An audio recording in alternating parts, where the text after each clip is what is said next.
Welcome to the Board Game Snobs podcast. Critically harsh reviews with a touch of class.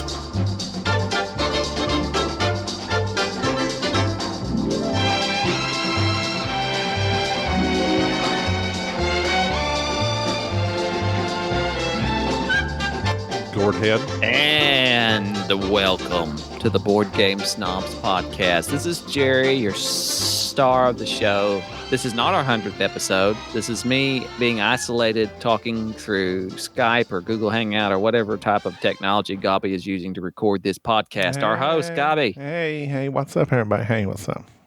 See, there he is. There He's I am. there. He's more than 6 feet away from me. You can't see me, but here I am. You're actually like 52 miles away from me. 52 miles feels like 1,000, and I would walk 500 miles. I'm 1,000 miles from nowhere. If you know who sung that song without Vanessa Googling Carlton. it. Who? Vanessa Carlton? No, 1,000 miles from nowhere. 1,000 Time don't matter to me. 1,000 miles from nowhere? Here, let me just think about it for just a second. You think about it. Don't be Googling that. Don't be Googling that. Hold on, I'm thinking about it. Oh. It's one of my favorite country singers. My only country singer that I like. I don't like country. If but I were like to this guess, guy. I'd say Dwight Yoakam. Dwight Yoakam. Boom. I love that man. He I'm is 1,000 ugly. miles from nowhere. Time don't matter to me. But time does matter to me. I do as love you Dwight could- Yoakam. You do? Dwight Yoakam redid one of my favorite old country artists of all time, Johnny Horton, who sang in 1814, we took a little trip down the Mississippi to the, down with Colonel Jackson. Anyway, he'd sung about 1814.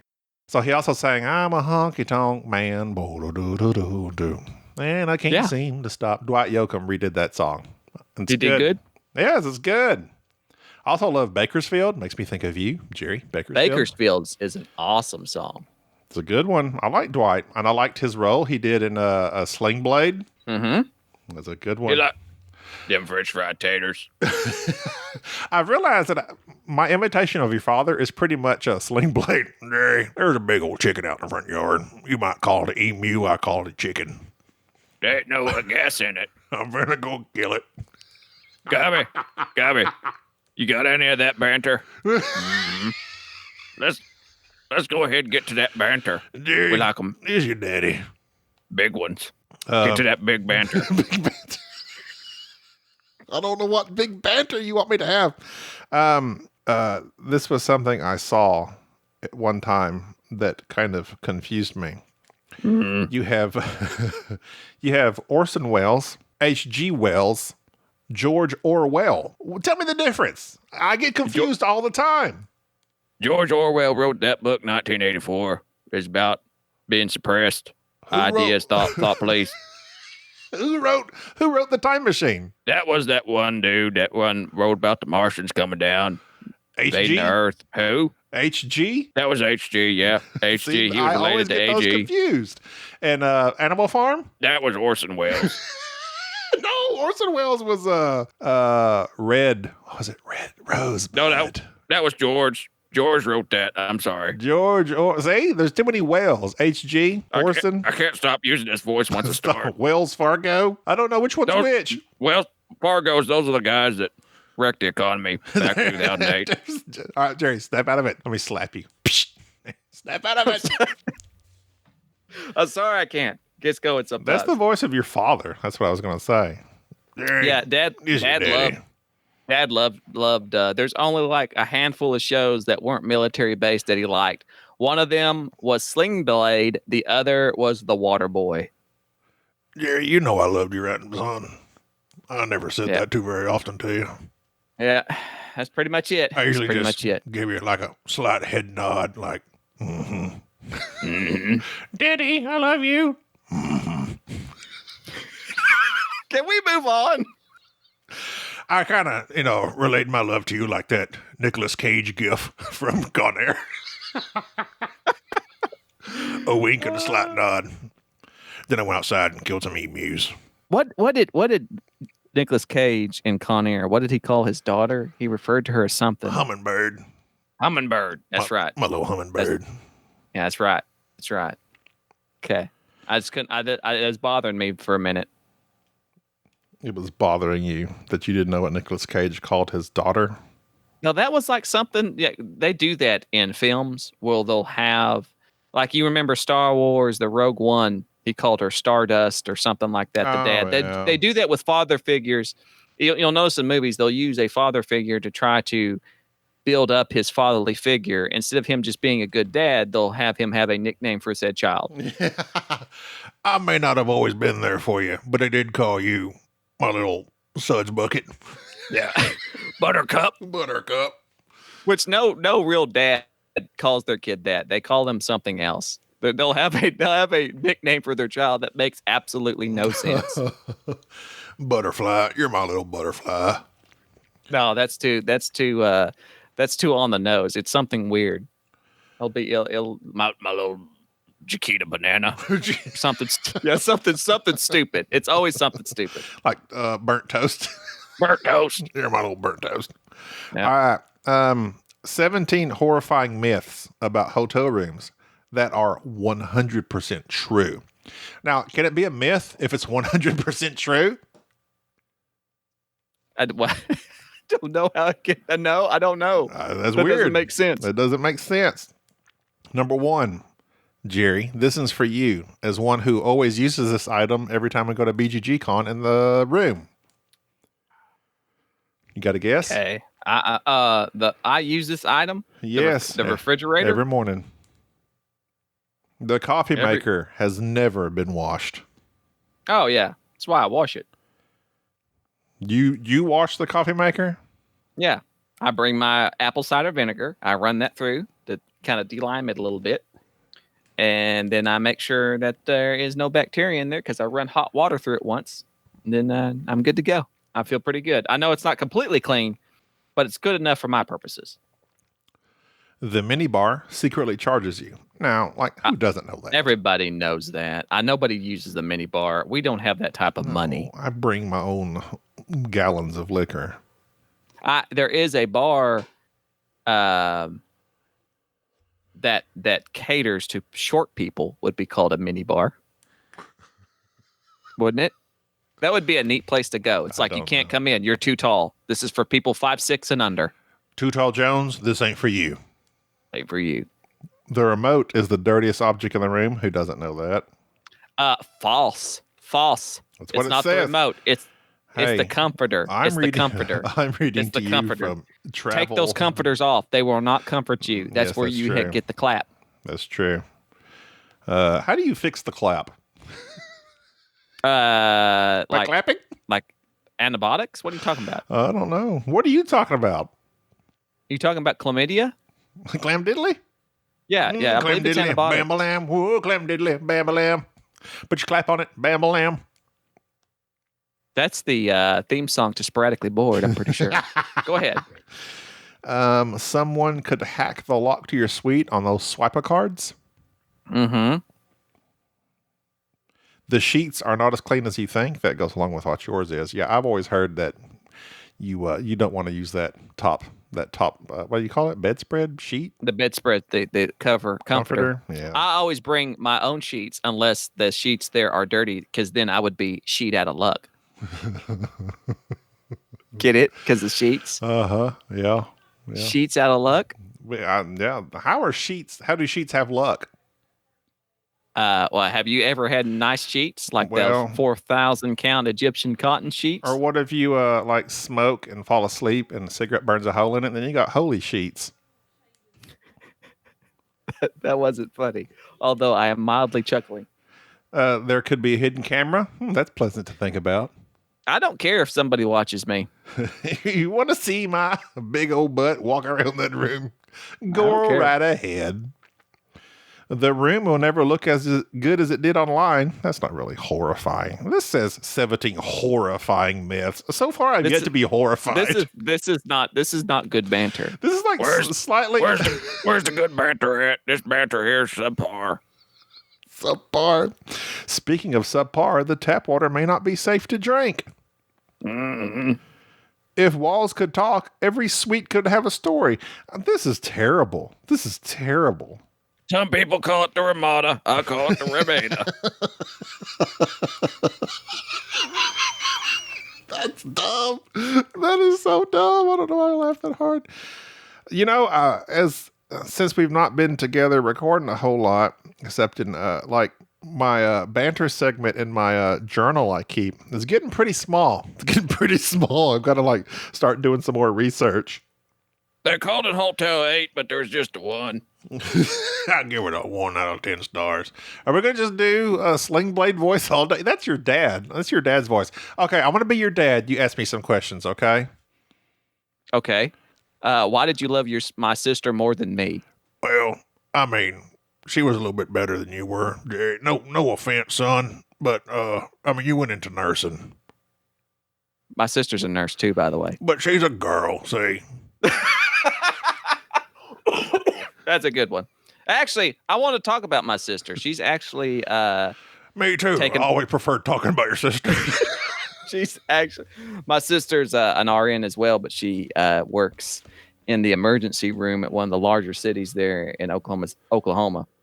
And she has gone down to New Orleans to do the I guess they're having a lot of pretty serious outbreak there. And they put a call out for all the nurses to come do the ICU, vent nurses and such. And that's where she took off to. Wow. Seems so pretty high risk. There. Yes. We had that discussion. And she says, my kids are grown. And so there you go. She says, I can go do stupid risks. And I'm like, now, my kids are little. This may be crass of me to ask, but was this out of the goodness of her heart or a big paycheck? Knowing my sister, probably the money is motivation. but strangely enough, I don't know your sister, but I do know you. You have to know my sister also is that she's the type that she likes to be in the thick of everything. Like if there's something bad going on, the motivation to be where it's at, she's always there. She was one of the few. She's one of the few female applicants. I think I had like 1,500 to be accepted into the Alaskan State Trooper program. Oh, she went. I've seen them on TV. Like, yes, she was one that like went for the training, and she ended up like rupturing. But then she just decided she wasn't that Inuit. No, she was into it. She just ruptured her something, messed up her shoulder during the training, and they washed her out and said come back again next year, and then she ended up never going back. She said she thought about it and decided she didn't want to move to Alaska.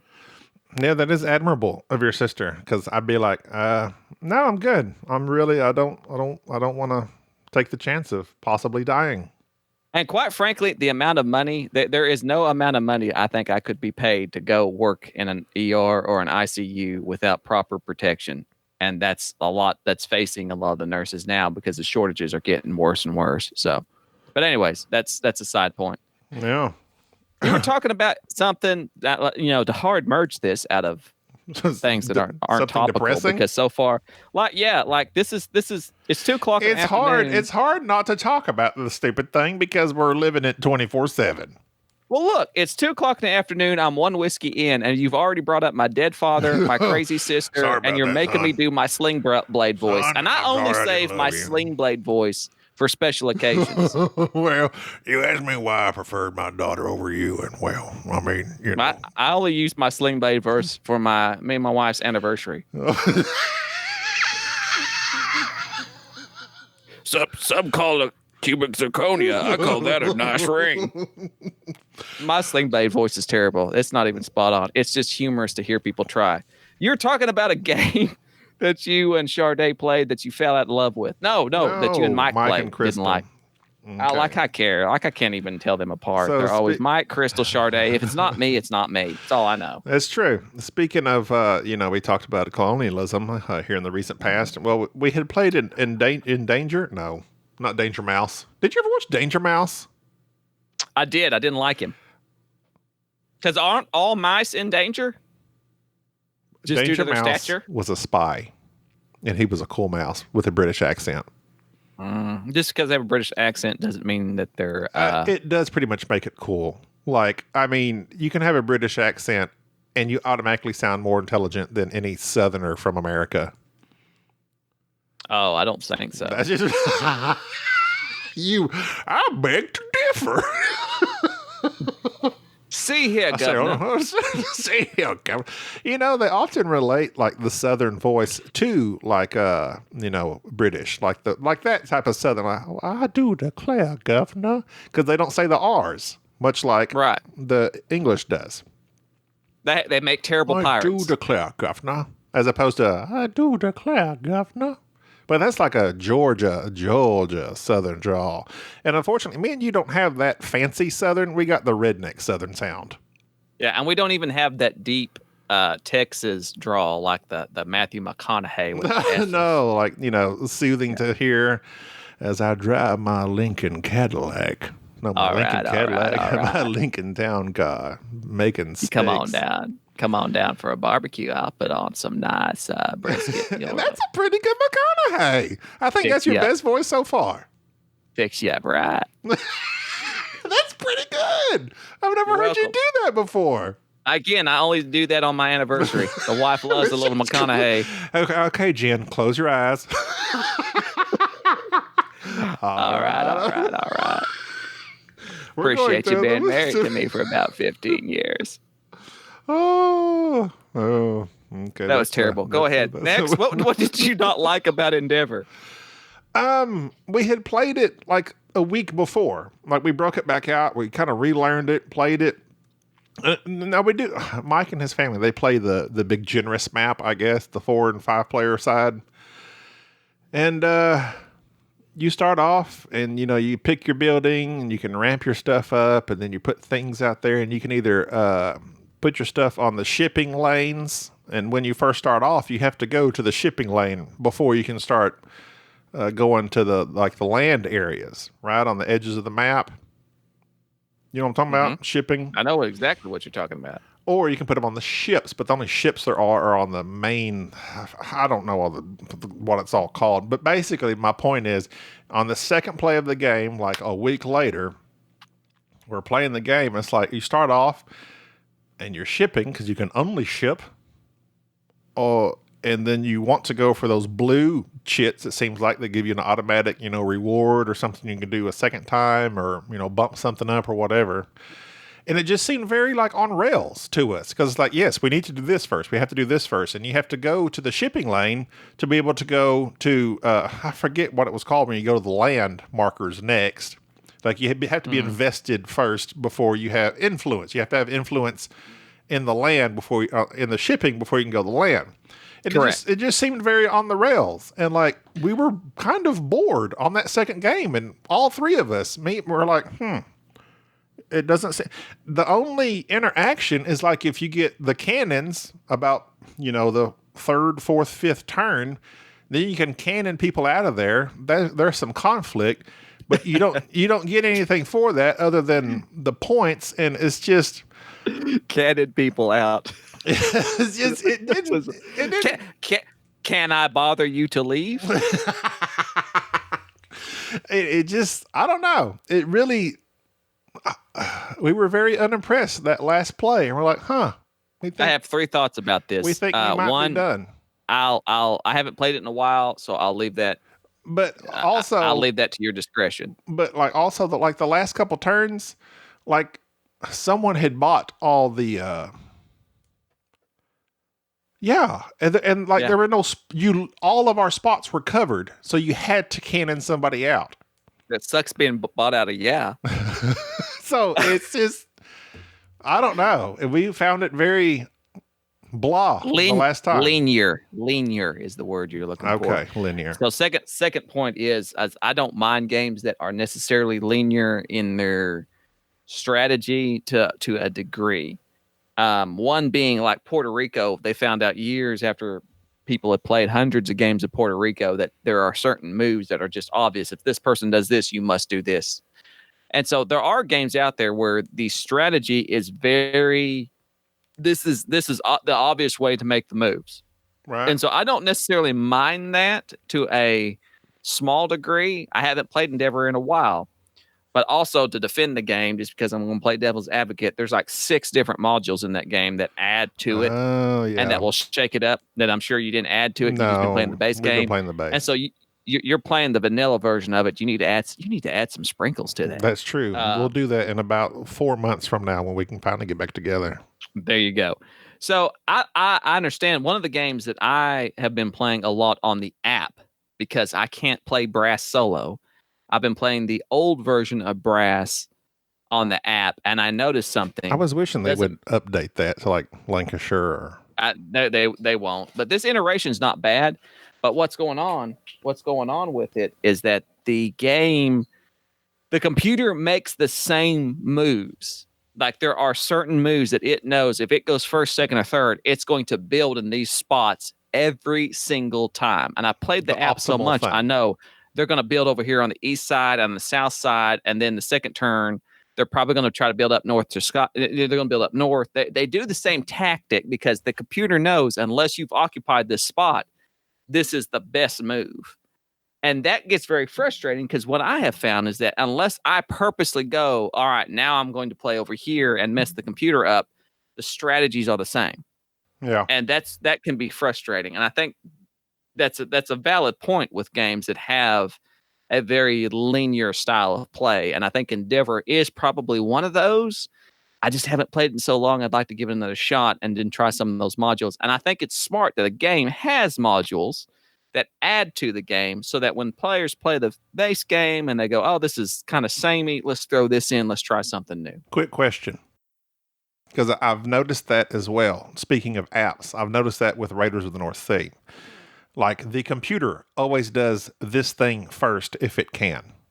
Like it always like hires immediately. It will hire, the Vikings.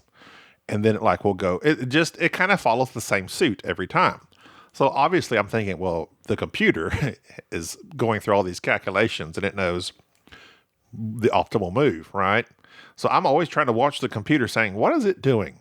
I should try to emulate that next time I play. You've played a bunch of Brass. Did you do that when you played against me last time?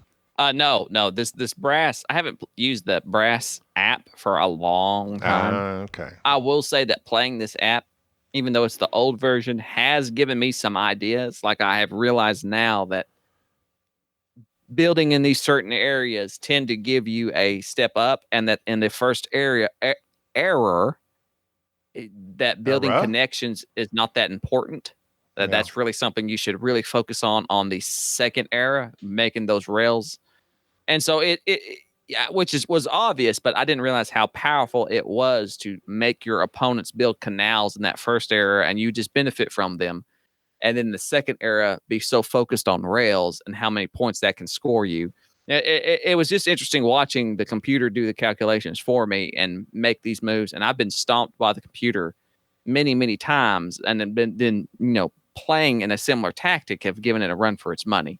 And that's one of the things I don't like playing against a computer because the computer won't make mistakes. Yeah. The computer is always going to make the most optimal move. It's no gobby. And and I do like the fact that I can almost sit here and think, okay, the app is probably going to do this.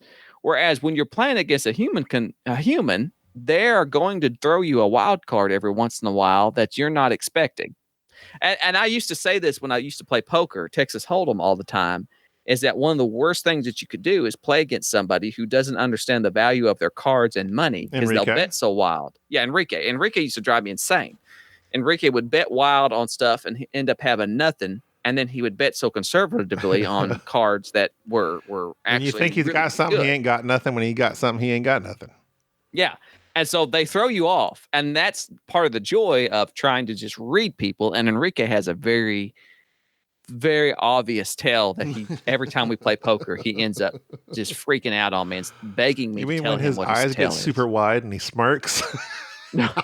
I don't know. He has a very obvious tell. You can tell that he's confident in what he has. Oh yeah, he gets that cocky look on his face. He has that mustache starts wiggling. he starts twirling the end of his mustache.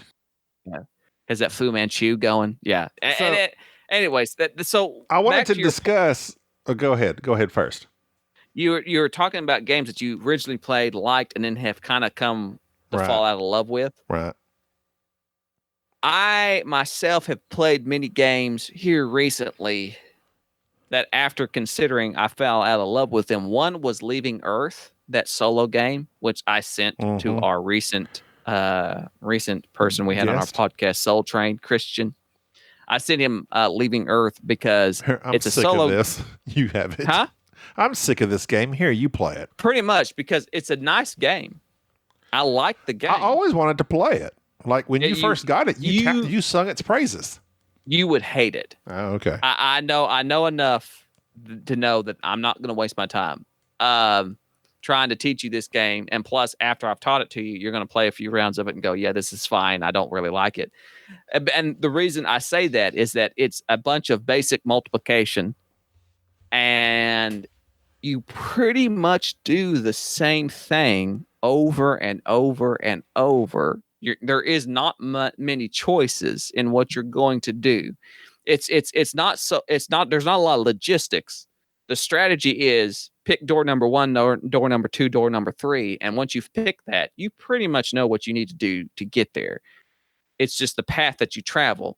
I enjoyed the game, and to give the listeners a little feedback on it, Leaving Earth is about the space program in the 60s and 70s. You're utilizing money to buy these technology cards, and the whole game comes across of building a rocket that can get you to this spot in the universe, whether it be the moon, whether it be the Mars, whether it be to the outer planets, whatever it might be, to accomplish this specific mission. And while you're doing that, you shuffle these success cards into a stack. And so some of these success cards are also failures. And so you have to test your rocket so many times, taking the top card off this deck to see, was it a success? Was it a failure?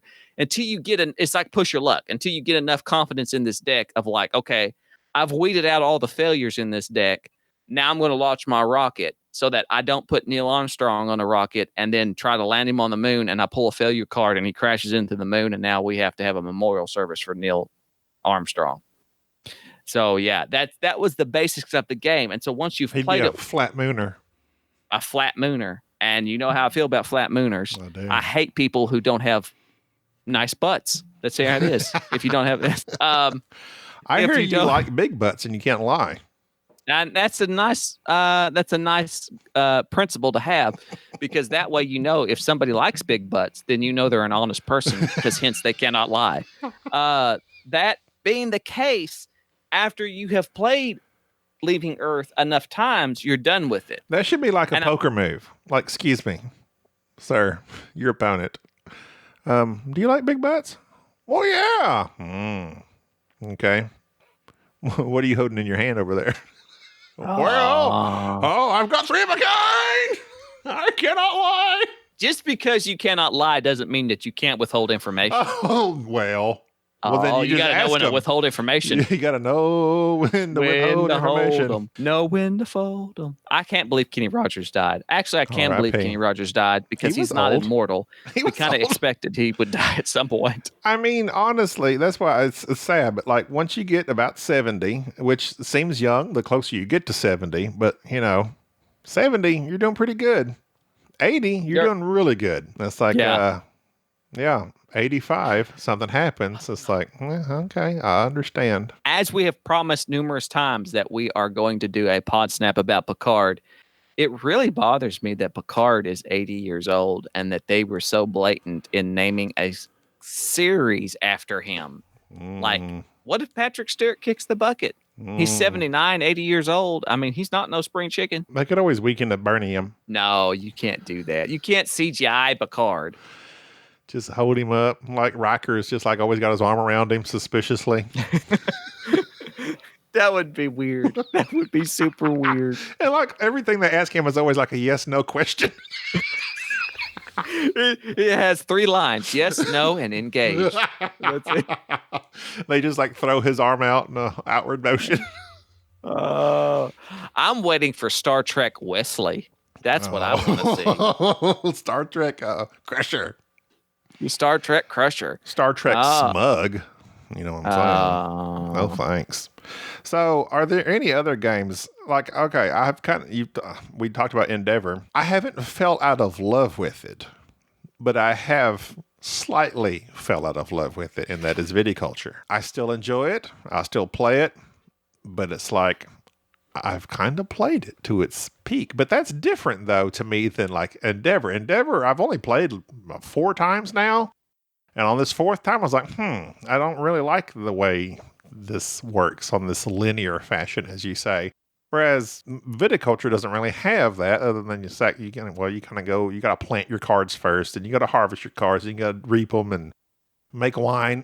So obviously there's a kind of a path to follow, but you could go heavy on the visitors, etc. But I don't know. Viticulture is one of those, I guess you would say, I've kind of fallen out of love with. It doesn't have me as enamored as I once was. Right. And I think that's an important aspect of a game, is how many times can you play it until you fall out of love with it. And I know there's a lot of people that'll play a game, they'll be blown away by it, and then like the 2nd, 3rd, 4th time they play it, it's like it's gone downhill. Mm-hmm. And that's why it's so important that you play a game to fruition. And unfortunately, that couldn't be 10 plays, 20 plays, 100 plays. I think that you got your money's worth out of viticulture as much as you've played it. And so it's obviously a game that we would still recommend. I still think viticulture is a great game. Well, definitely. It's the games that you play that after only a few plays, you are done with them. Yes. Like you're going to do the same thing over and over. And I'm done with it. I'm done with it. And there's no need to continue on. And I think replayability is a big deal. Speaking of which, and this might be for various other reasons, but London, which I was touting as London is an amazing game. I love London. There are people that point out its flaws, but I really enjoyed it. What burns me on London is I have even researched methods of enhancing your card play. I have tried everything in the world to beat Mike, and he destroys me every time, like nearly He's a freak with London. He gets the engine going, gets those stacks going, runs his engine, and he's just the last time we played, I was like, that's it. I'm never playing you again, Mike. Would you say that he's the werewolf of London? Yeah, Mike is a freak. He is a freak. And when it comes to building an engine and getting that stuff going, Mike has this economic mind that is just, it's unfair. It's unfair to play against him. Me and his wife, we will team up against him. She does better than me at beating him. But when it comes to London, it's like we're always 20 points behind him, as hard as we try. And I've tried like 3 or 4 different strategies. And nothing beats that guy. It's frustrating. I know, but there is something very there's something very interesting watching somebody who has maxed out on a game. Like that is their game, and they're playing it on a certain level. I remember playing Glory to Rome with a guy at BGG, and his wife warned me, this is his favorite game. That's all he does is play this game. He will blow you away. And I was like, I just want to watch him. I just want to play the game with him and watch and see what he does. And I mean, he stomped me in a way I've never been thoroughly beaten in the game before. And it was amazing to see that every move he made was the best. It was the best. He did the right thing each and every time. And it's amazing. And I think there is something to playing the same game over and over until you have a mastery of it that I think the Cult of the New misses out on. Well, that's one reason I liked Brass this last time we played it, because there are clearly many different ways to play that. And like, I've heard the cotton gin is the way to go, right? Mm-hmm. And it seems to be. I think actually so far, other than the time we played Captain America at BGG and I freakishly won with my rails and water boats or whatever, like you went heavy into cotton gin this time and you were just tearing it up. And I forget, your money was rolling. You had tons of cash coming in and I was in debt the whole game. But yet at the end of the game, we were like 8 points apart. 5 points apart. Yeah, it wasn't much. Like, I like that fact that Brass just still, there might be a like primary way that you kind of want to go that's pretty obvious, but there are many other ways to go in that game that it still keeps it close. It is. And that's why Brass will be one that I'll never fall out of love with. It is just one of those games that I know personally it'll be a game that I'll play for years, and no matter how many times I play it, it's probably going to always stick around because each and every time, just because of the design of the game, it's going to be different depending on who I'm playing. Unless I play the same person every time and they get the same hand of card every time and they do the same thing each time, it's never going to alter my strategy, which that will just never be the case. Yeah. But it's why Brass is awesome. It's good. Anyways, I got to get off here. All right. I got to get off here. And I hope that all of our listeners are doing well. Hope you're doing well. Send us an email, boardgamesnobs@gmail.com. Get your daddy. All right. All right, I got to go. Bye. Jack. Thank you for listening to the Board Game Snobs. Stay classy.